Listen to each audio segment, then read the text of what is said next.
Shalom saudara sekalian, salam sejahtera dalam kasih Tuhan kita Yesus Kristus. Renungan hari ini, saudara, 4 Agustus.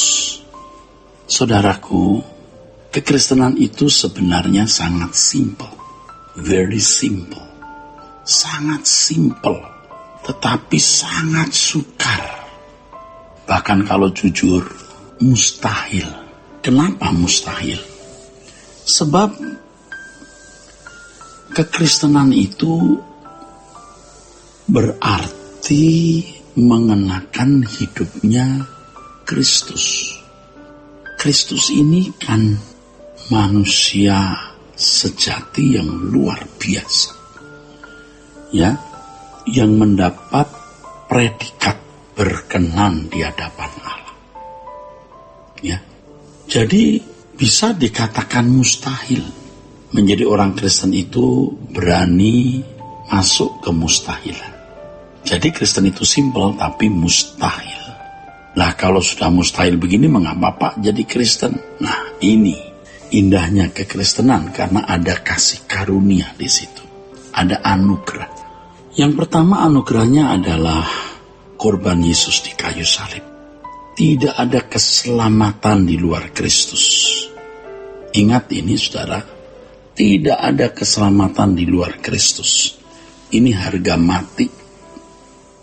Bahwa di bawah kolong langit ini tidak ada nama yang diberikan manusia yang di dalamnya manusia beroleh keselamatan.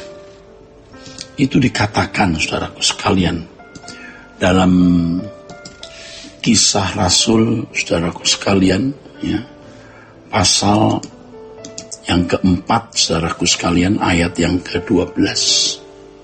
Dan keselamatan tidak ada di dalam siapapun juga selain di dalam Dia. Sebab di bawah kolong langit ini tidak ada nama lain yang diberikan kepada manusia yang olehnya kita diselamatkan, saudara. Kasih karunia, anugerah itu.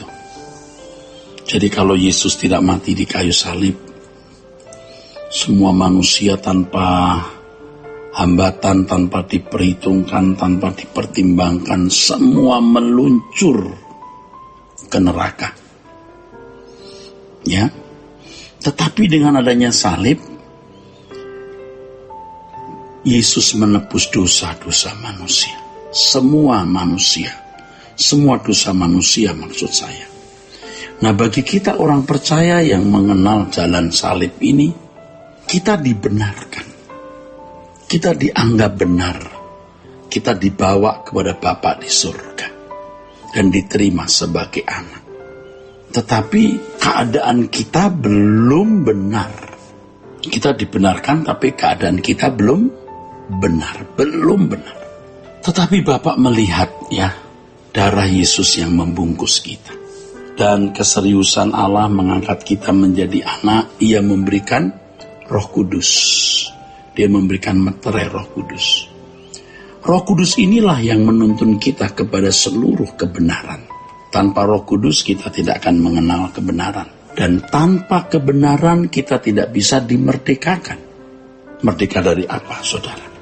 Dalam Yohanes pasal 8 ayat 31 dan 32 firman Tuhan mengatakan, kalau kamu tetap dalam firman-Ku, kamu akan mengenal kebenaran, ya, kamu benar-benar murid-Ku, kamu akan mengenal kebenaran, kebenaran akan memerdekakan kamu, merdeka dari kodrat dosa, untuk menjadi seorang yang berkodrat ilahi. Nah, perubahan ini tidak bisa terjadi atau berlangsung tanpa Roh Kudus yang memimpin kita mengerti Injil. Dan perubahan itu, saudaraku, bisa lebih permanen melalui peristiwa-peristiwa hidup yang kita alami. Allah bekerja dalam segala hal mendatangkan kebaikan bagi orang yang mengasihi Dia, agar serupa dengan Yesus. Saudara, yang mustahil menjadi tidak mustahil kalau ada kasih karunia. Yang pertama penebusan darah Yesus, yang kedua Roh Kudus, lalu Injil dan pengharapan Allah. Dan itu tidak bisa terjadi atau berlangsung secara otomatis yang dikerjakan hanya oleh satu pihak. Hal itu bisa terjadi atau berlangsung kalau ada kerjasama dua pihak. Pihak Allah yang memberikan fasilitas pembaharuan, yaitu penebusan, Roh Kudus, Injil, dan pengharapan Allah, dan pihak kita yang menyambut, yang merespon pengharapan Allah itu. Nah, bagaimana yang mustahil ini menjadi tidak mustahil? Kalau kita memiliki keberanian untuk menyerahkan segenap hidup kita untuk Dia. Artinya dalam hidup ini tujuan kita hanya mau berubah. Tujuan hidup kita hanya mau berubah. Itu.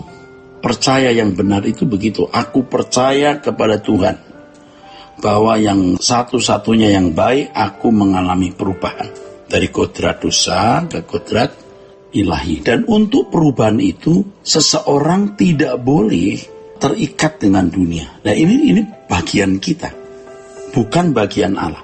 Kitanya yang harus nekat, yang harus berani untuk memutuskan hubungan kita dengan dunia. Ya, seperti kalau kita menyukai satu jenis makanan, lalu kita mau merubah pola makan kita merubah selera makan kita terhadap jenis makanan tertentu, itu harus dari diri kita sendiri. Nah, itu namanya respon. Nah, kita ini sudah terbelenggu dengan berbagai keinginan dunia. Selera kita ini sudah terbelenggu, saudaraku. Maksud saya, kita sudah terikat dengan berbagai kesenangan dunia. Kita harus berani berkata tidak. Nah, itu bagian kita. Dan kalau kita berani melakukannya, kita bisa diproses Tuhan atau bisa diubah Tuhan. Maka Tuhan berkata, kalau kamu tidak melepaskan dirimu dari segala milikmu, kamu tak dapat jadi muridku. Kamu harus menanggalkan beban dan dosa, baru boleh ikut atau bisa ikut perlombaan yang diwajibkan.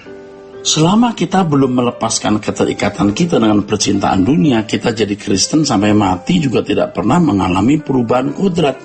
Sampai titik tertentu benar-benar mustahil dan seseorang tidak akan pernah bisa berubah. Kekristenan itu simple, saudara. Bagaimana menjalani hidup seperti yang dijalani oleh Tuhan Yesus. Bagaimana berubah dari kodrat dosa ke kodrat ilahi. Simple kan? Tapi mustahil.